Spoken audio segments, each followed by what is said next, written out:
My channel. আজকে আমি রান্না করব মাছের ডিমের বড়ার ঝাল। প্রথমে মাছের ডিমটা পরিষ্কার করে ধুয়ে রাখতে হবে, তারপরে কুচি কুচি করে পেঁয়াজ কেটে দিতে হবে।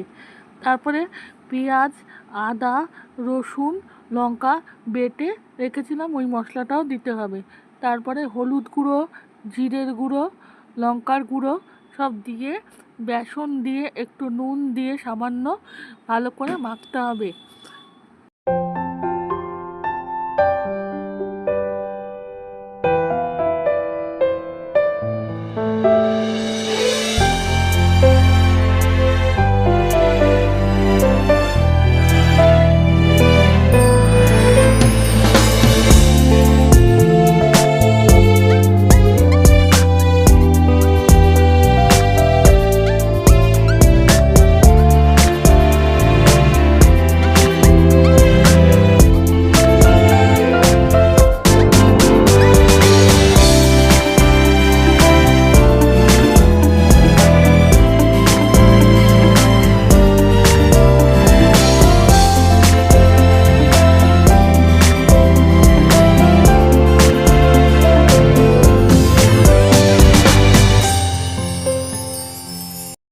তারপরে কড়াইতে সর্ষের তেল ভালোভাবে গরম করে ছোট ছোট বড়ার আকারে ভাজতে হবে, যাতে লাল লাল করে লো করে ভাজতে হবে, যাতে ওপরটা আর ভেতরটা ভালো করে ভাজা হয় প্রপার।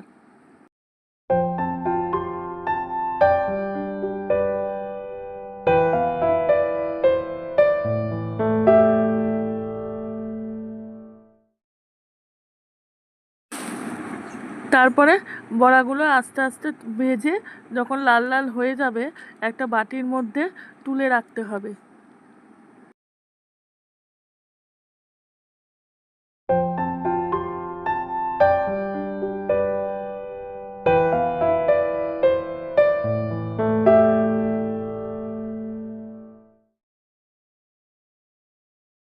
আলু কেটেছিলাম, আলুটা ভেজে নিতে হবে। তার উপরে আদা, পেঁয়াজ, রসুন, লঙ্কা বাটাটা দিয়ে দিয়েছিলাম, আবার কষতে হবে। কষে তারপরে হলুদ গুঁড়ো, জিরের গুঁড়ো, লঙ্কার গুঁড়ো দিয়ে আবার কষতে হবে।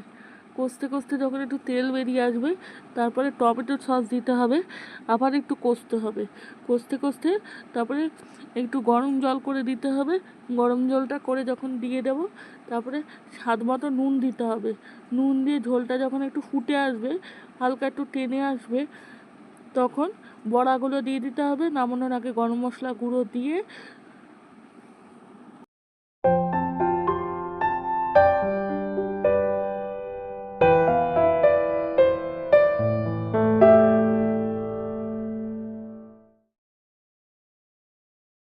একটু টেনে আসবে, তখন নামিয়ে নিতে হবে। মাছের ডিমের বড়ার ঝাল তৈরি।